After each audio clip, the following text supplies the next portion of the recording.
πρόγραμμα που μπήκαμε ήταν το Γυναίκες Απασχόληση. Τι κάναμε?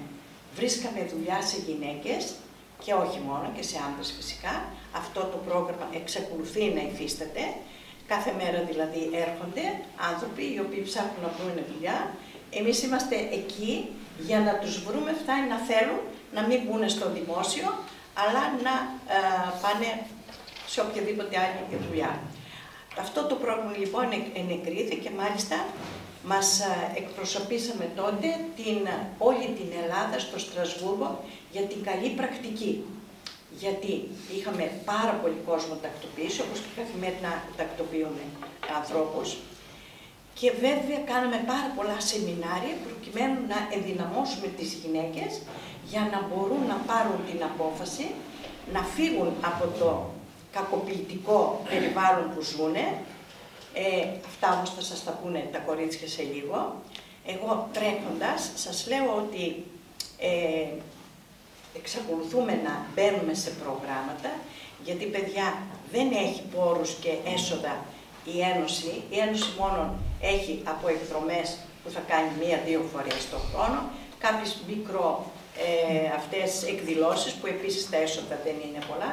Επομένως δεν θα είχαμε προσωπικό και δεν θα ήμασταν και αποτελεσματικοί στη δραμηνή κοινωνία εάν δεν ψάχνουμε να βρούμε τρόπους.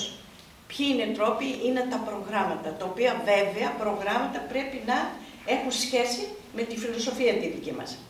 Αυτά όμως επαναλαμβάνω, θα τα πούμε σε λίγο. Επίσης δημιουργήσαμε την Τράπεζα Τροφίμων.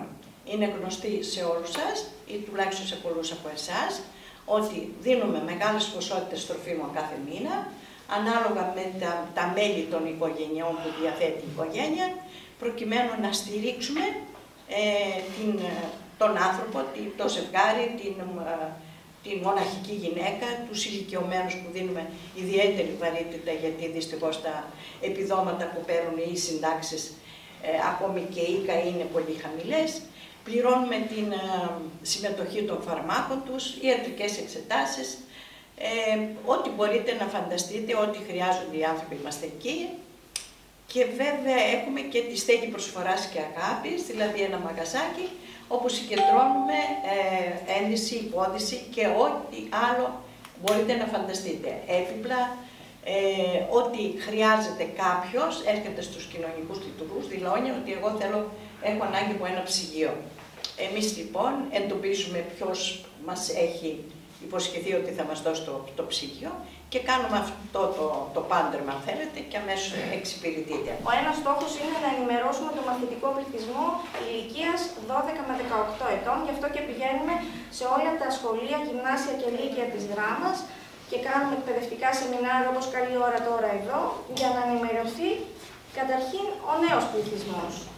Γιατί τα παιδιά πρέπει από πολύ μικρά να γνωρίζουν πώς να αναγνωρίζουν τις μορφές, να γνωρίζουν πώς πρέπει να αντιδράσουν και πού να απευθυνθούν. Λοιπόν, είναι οποιαδήποτε βλαπτική συμπεριφορά ή διάκριση στρέφεται εναντίον κάποιου ατόμου λόγω του φύλου του ή του σεξουαλικού του προσανατολισμού.